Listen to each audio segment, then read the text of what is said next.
I agreed with a lot of them. With the ACC, I'll agree with you. I think Florida State wins this conference hands down. I don't even think the second-place team is even close. You know what? It's really hard for me to do, but I can understand why you did it, and I'm going to have no choice either. I'm going to have to put Duke in the title game again. Just saying that, it just sounds odd, man. Like it just doesn't sound right. Saying Duke in a conference championship game in football, it just don't sound right. But we know what's going to happen. Florida State's going to murder them yet again. Now there are some teams in the ACC I think that can upset you on any given day. If Florida State don't show up to play, then of course they can get beat by some of these teams. But definitely, yeah, I'm not going to put anybody like Pittsburgh or Syracuse or Virginia or even Georgia Tech in that mix as far as a team that's going to contend. There's just no way. I do think Miami, they do have the best running back in the conference in my opinion, in Duke Johnson. So as long as he stays healthy, Miami does have a shot to, I think, upset a few people. I don't think they're going to be contending for the conference, but and I'm not really sure about Virginia Tech this year. I mean, they just haven't been the same team as in years past, but they're still one of those teams, in my opinion, that if you don't show up and if you sleep on them, they will beat you. So there's a few teams that I think that can sneak up on you, but at the end of the day, this conference is Florida State's to lose, hands down. So my pick for the ACC is Florida State. On to the Big 12. Like you, to me, this is a two-team conference, Oklahoma and Baylor. No doubt in my mind the winner of this game will win the conference. I'm picking Oklahoma to win this conference. See, I mean, this is just bad because the teams like West Virginia, Texas Tech, and even Texas right now, TCU, these are teams that are not even going to be competing. Iowa State, Kansas. Now, Kansas State and Oklahoma State, those are my two teams in the conference that I think that can sneak up on you, that could surprise somebody with a big-time win. I'm not saying they're going to compete for the conference, but these are teams that can beat you on any Saturday if you're sleeping. So these are a couple teams that I think that can possibly, not going to say it, but possibly upset Baylor and Oklahoma. I don't see anybody else doing it. At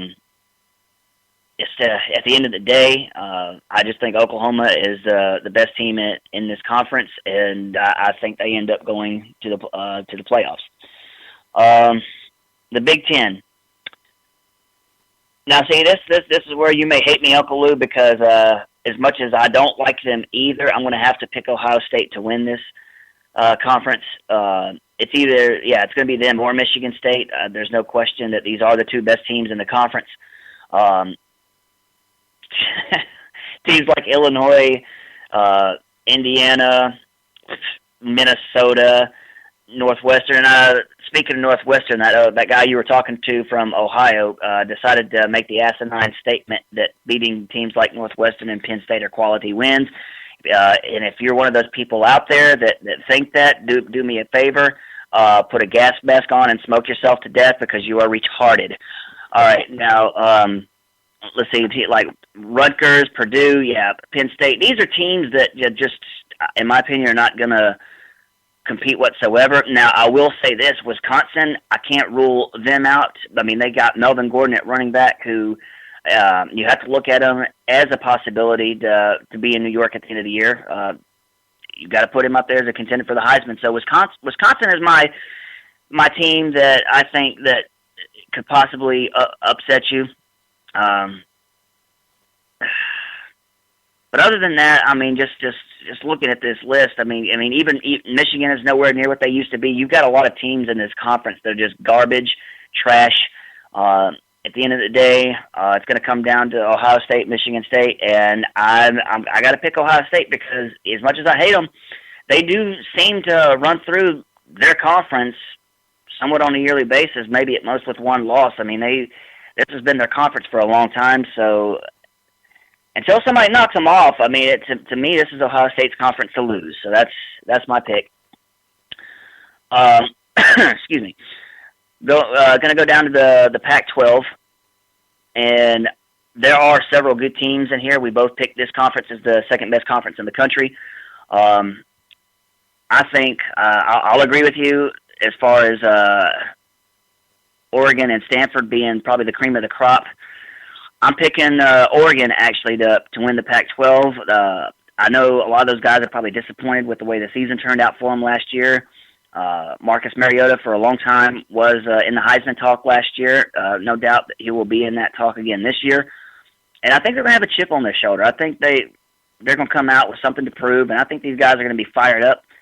I think Oregon wins this conference. Now, guys like Stanford, and I agree with you, I love Stanford's style of football. They have a nasty defense. They got that smash-mouth offense. They'll pound you to death. They run a SEC-style program out there. And a lot of people may look at them as boring, but those guys are tough, man. Like Stanford, that's a tough team. Anybody that thinks that they're going to go into Stanford and run them off the field, you guys got another thing coming. That is a very good football team. No doubt Oregon, Stanford, best two teams in the conference. Now, I will say that, yes, teams like UCLA, whew, my bad. I will say teams like UCLA and USC could possibly make a little noise. USC, I don't think they're quite there yet. They're still another year or two off as far as competing for the Pac-12. Now, I will say UCLA is a team that don't sleep on these boys. Don't sleep on UCLA. If you're thinking that you're going to beat these guys, if you go in there sleeping, well, you're coming out with an L. Of course, you got teams like, in my opinion, Utah, Washington, and Washington State, Arizona, Colorado, California. These teams are not going to be competing whatsoever. This conference it's a good conference, but at the end of the day, I see Oregon winning the Pac-12. And brings me to the SEC. There again, call me a homer. I'm picking Georgia to win the East. Now, a lot of people say that the game between Georgia and South Carolina is going to determine the East. I disagree, because that is the conference opener for Georgia, and it's very early in the season. And as we saw in a couple years ago, actually, South Carolina beat Georgia, and Georgia ended up going on to win the East. This game is too early in the season to actually say the winner will win the East. So whether or not Georgia wins or Georgia loses to South Carolina, both teams are still going to be in the talk as far as winning the East. Even after that, whoever loses that game.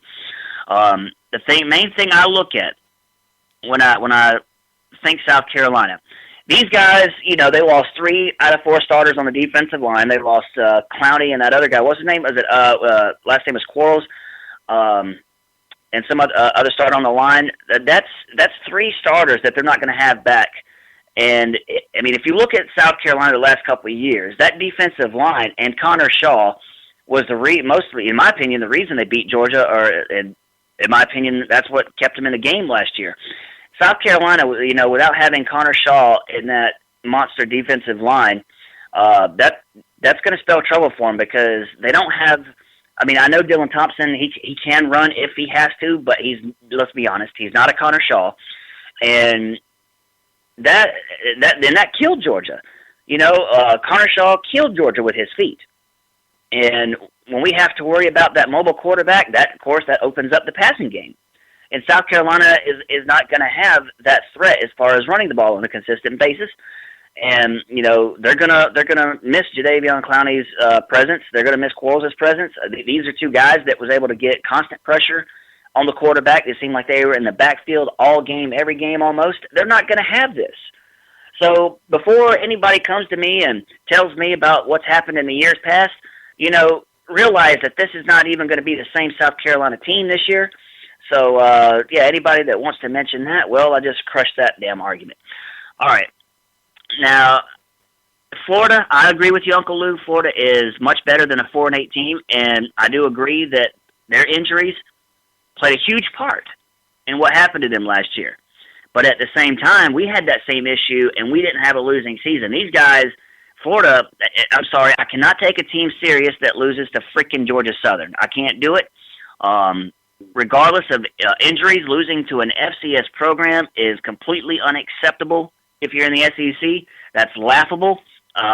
Florida, I don't look at as being a contender for the East whatsoever. Not happening.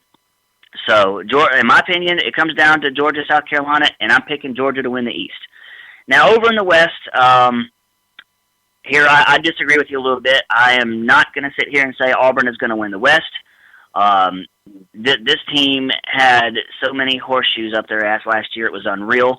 They lost Trey Mason. That's over 1,800 yards of production, and Nick Marshall cannot throw the ball to save his life. He is a good athlete. He's a playmaker as far as running the ball. But I do think the lack of passing game is going to hurt them this year. They're not going to be able to sneak up on anybody. Now, I'm not saying they're going to outright suck. I think they're going to have anywhere maybe between 8 and 9 wins. And you know, that's respectable. That's not a bad season. So I mean, I can't say they're going to outright suck, but I don't think they're going to win the West. I do agree with you on Texas A&M. They do take a step back. I mean, let's be honest here. Johnny Manziel was Texas A&M. Without Johnny, that team is definitely taking a step back. And anybody who says otherwise don't know their ass from their elbow. So I'm thinking this conference. I'm thinking the West is going to come down to Alabama and LSU, and I'm picking Alabama to win the West. LSU did lose a lot of talent last year to the NFL. Alabama, I mean, I know they lost some guys too, but Alabama, in my opinion, is more talented from top to bottom. And they've really been the cream of the crop for, in the West for a good while. And they do have a guy by the name of T.J. Yeldon. I think their other running back, I think is with Derrick Henry or something like that. He's really good. So they're just like, they're just like Georgia. They got a stacked backfield, arguably one of the best in the country. Their defense is still going to be really good. So at the end of the day, I'm picking Alabama to win the West. In the SEC championship game, Georgia's coming for revenge. We all know what happened in 2012. 5 yards away, the clock beat us that game. It was a heartbreaking loss. Georgia's going to come out, and we're going to get our revenge. And I'm picking Georgia to win the SEC. It's not going to be easy. It's going to be a long road, long season. But hopefully my prediction pans out, because I would love to see Georgia in the first ever playoff. So that's my picks. Uncle Lou, you ready to move to the bottom feeders? Yeah, that's always a lot more fun anyway. Yep. Well, we'll let you start it off, man. Well, I'm going to start in SEC here and pick on a few folks here. Now, I don't want to get into a tirade about Tennessee. I think everybody pretty much knows Uncle Lou's feelings on Tennessee. If you don't, listen to last week's show or check my YouTube channel, and I make it crystal clear what I feel about those people up there. Now, in the SEC, you have your usual suspects, Vandy, the Mississippi schools. The worst team, I think, probably is Kentucky. I think they're miles away from doing anything significant. And now, this team that I'm going to mention here, I admit while they're not a bottom feeder today, they have been a perennial bottom feeder. And by perennial, I mean the last 100 or so years. South Carolina. And this is why I cannot pick them to win the SEC. Until you do it once, and once can be 50 years ago, but until you do it once, I just can't pick you to do it. You people in South Carolina have made a living off of losing. I can't figure it out. Williams-Brice Stadium is the world's largest trailer park. It's a disgrace. It's ugly. It smells up there. You can't even go to the state fair. I don't know if you know this, madam, but the state fair of South Carolina is held in Columbia, right next door to the stadium up there. You thought the fair smelled bad. does fair